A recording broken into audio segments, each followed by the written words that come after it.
వినుకొండ నియోజకవర్గం బోలపల్లి మండలం వెల్లటూరు గ్రామంలో అయోధ్య నుంచి వచ్చిన అక్షింతలను పంపిణీ కార్యక్రమం నిర్వహించారు.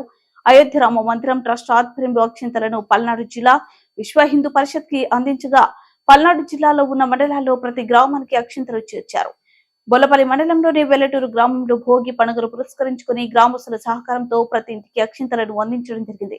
జనవరి 22న తారీఖున అయోధ్య రామ మందిరంలో విగ్రహ ప్రాణ ప్రతిష్ఠ పురస్కరించుకుని అక్షింతలు పంపిణీ చేయడం జరిగింది.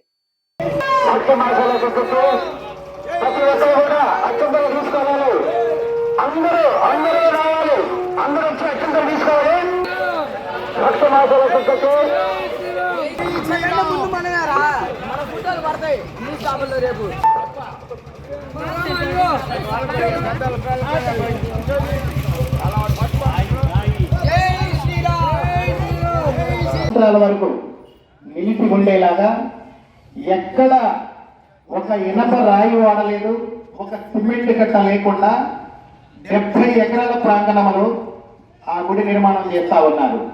2500 సంవత్సరాల వరకు దానికి బ్రష్ పెట్టి పెయింట్ కూడా పూయాల్సిన అవసరం లేదు. అలాంటి రాతితోట ఆ గుడి నిర్మాణం జరుగుతుంది. చూడండి, శ్రీరామచంద్రుడు, శ్రీరాముడు అనే పేరు లేని మనిషి ఉండడు ఏ గ్రామంలోనైనా ఒక్కరైనా. సీతాదేవి, సీతమ్మ అనే పేరు లేని ఊరుండదు. ఈ దేశంలో 200 ప్రపంచ దేశాలలో ఈ గుడి నిర్మాణం ఇప్పుడు 3వ స్థానంలో ఉంది. చూడండి, ఈ దేశం మొత్తం గర్వించదగినటువంటి విషయం శ్రీరామచంద్రమూర్తి విగ్రహ ప్రతిష్ఠ మహోత్సవ కార్యక్రమం మనకు రేపు 22వ తారీఖు ఢిల్లీలో జరగడం. ఏ దేశం అయితే ఇది హిందూ దేశం, ఏ దేశం అయితే మానవతా విలువలు కలిగినటువంటి దేశం, ఎక్కడైతే భార్యాభర్తలకి, అన్న తమ్ములకి, ప్రజలకి, అందరికీ ఒక శ్రీరామచంద్రమూర్తిని మాత్రమే మనం ఆదర్శంగా తీసుకునేటువంటి దేశం భారతదేశం.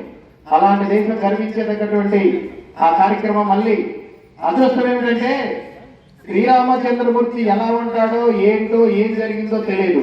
కానీ మన తరానికి మళ్ళీ ఈరోజు అయోధ్య నగరంలో ఒక కొత్త నిర్మాణం జరుగుతుందని తెలుసుకోవడం, మా టైంలో జరిగిందని చెప్పుకోవడం ఒక గొప్ప వరం. ఏమిటంటే మనం బ్రతికుండగా మన టైంలో ఆ గుడి మళ్ళీ పునర్నిర్మాణం జరగడం. ఎప్పుడో 5000 సంవత్సరాల క్రితం జరిగినటువంటి గుడి నిర్మాణం, గత 300 సంవత్సరాల నుంచి కోర్టు పెండింగులతో నలిగి ఉన్నటువంటి గుడి నిర్మాణం మళ్ళీ అది తిరిగి పునఃప్రతిష్ఠ కార్యక్రమం చేసుకోవడం, అది మన టైంలో జరగడం, అది మనం చూడటం.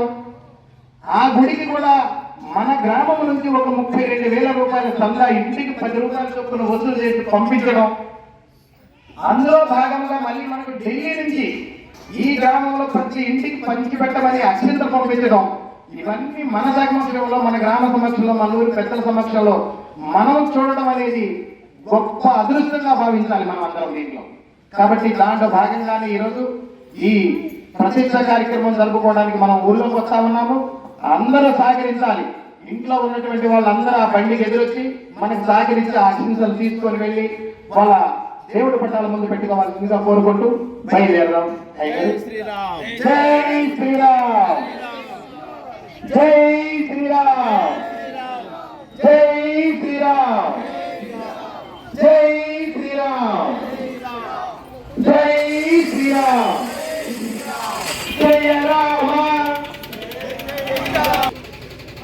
ఈరోజు ఢిల్లీ అయోధ్య నగరం నుంచి వచ్చినటువంటి అక్షింతలు మన గ్రామానికి బయలుదేరింది. ప్రతి ఒక్కరు వచ్చి ఆ అక్షింతలు తీసుకోవాల్సిందిగా కోరుతున్నాము. మీ అందరూ కూడా